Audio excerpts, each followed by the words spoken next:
Hi, I'm Jeffrey, and this is AutoAlchemy, the intersection between typology and self-growth. If you have a tendency to miss birthdays, bills, and other important B words, then a calendar might be right for you. Sit tight.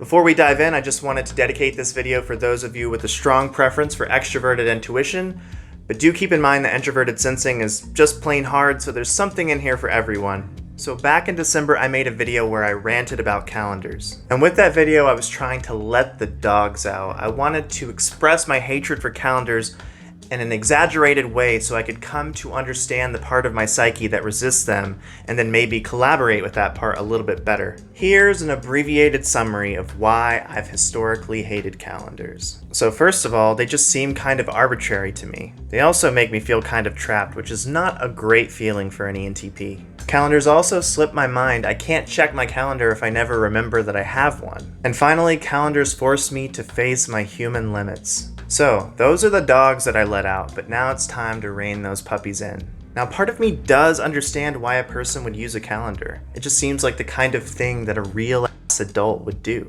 So here are some more concrete reasons why a reasonable person might want to use a calendar. First of all, they help us prioritize. If you're using a calendar, then you have to say, well, I really want to do this rather than doing that. You only have so much time. On a similar note, they create boundaries. They help us give shape to the fog of life. Maybe that's just an ENTP problem, but I like to believe that other people are suffering just like me. In fact, I hope they're suffering. I'll see you all in hell. Calendars can also ease our anxieties. No more last-minute scrambling to renew the registration of your car, which is something that I literally just went through. Calendars can also reveal our realities by showing us our lives at a glance, by compressing them onto a page or onto a screen. But the biggest reason that I personally want to use a calendar is that I have a lot that I want to accomplish in my short time on this planet, and I feel genuinely capable of carrying out those plans, but I do need a little help. I need to explore different tools that will allow me to be more productive and to prioritize appropriately. So yeah, 30 days of using a calendar. How did it go?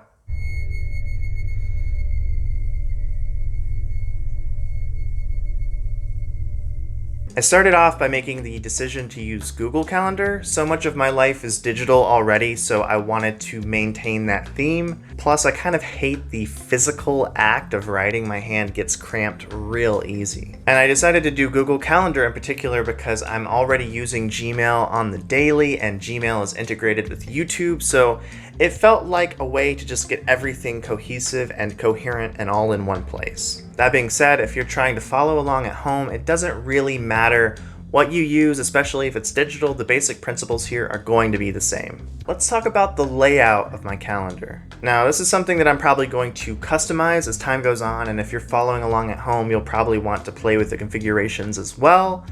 But just to get started, I thought that it would be good for me to have a few different calendars that I could toggle on and off as needed. Calendar numero uno is my main calendar, and this is a calendar that I was using for anything that was actually time sensitive. So YouTube collaborations that were going to happen at a particular moment in history. That's a weird way to say that. I also had various bills here. This is the one that I used for recurring things like my car payment.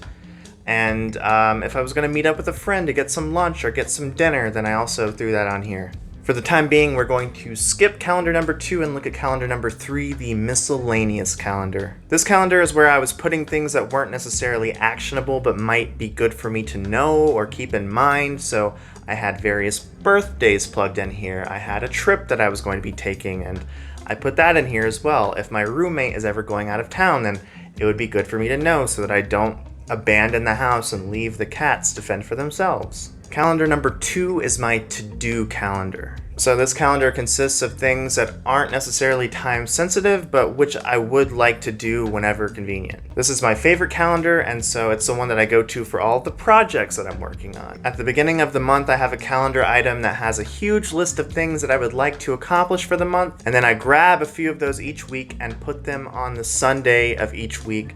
And so that way I can kind of drag them through the week, sometimes even kind of arbitrarily, like, hey, I might want to film this YouTube video on Monday, or I might want to collaborate with this person on Tuesday. This is really good for me because I don't like to micromanage myself. I don't want to feel like I have to crack the whip. I get to have a degree of flexibility and fluidity, and I can be free to explore a variety of things as I want to. I can just throw something in for tomorrow, or I can push it to the following week or the following month. It doesn't really matter the time frame.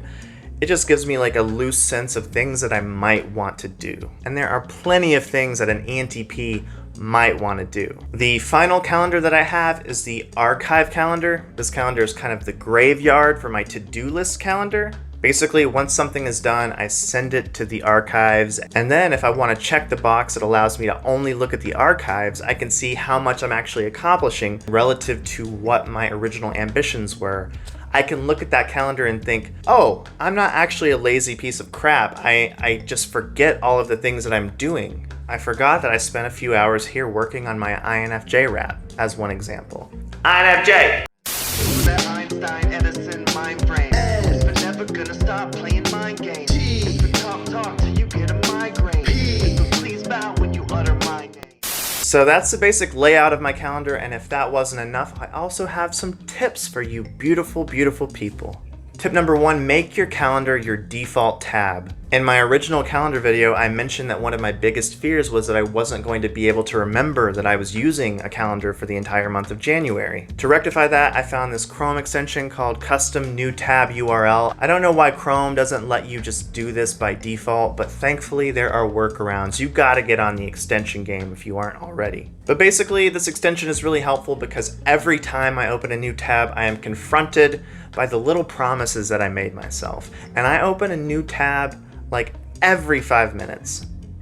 5 seconds. Tip number 2, learn a few keyboard shortcuts. If you're going to be efficient, then you might as well be efficient about it. With Google Calendar, you can tap the C key and create a new event just like that, or you can tap M and cycle to the monthly view, W and cycle to the weekly view, D for daily, so on and so forth. Are you not getting this? Tip number 3, don't use your calendar as a tyrant. About 1.5 years ago, I tried to use a calendar / a daily, weekly scheduler. It was a spreadsheet that I created myself, and I'm gonna share it on the screen right now. As you can see, I had everything freaking scheduled down to 30-minute blocks. And I did try to give myself some leeway like I'm doing now, but it still felt so oppressive, so tyrannical, and clearly it didn't stick. And here's my final tip. Use your calendar to capture ideas. If you are an any dom especially, then the ideas are busting off in your head like popcorn, and your mind can be weighed down by all of these mental loops that you're not closing.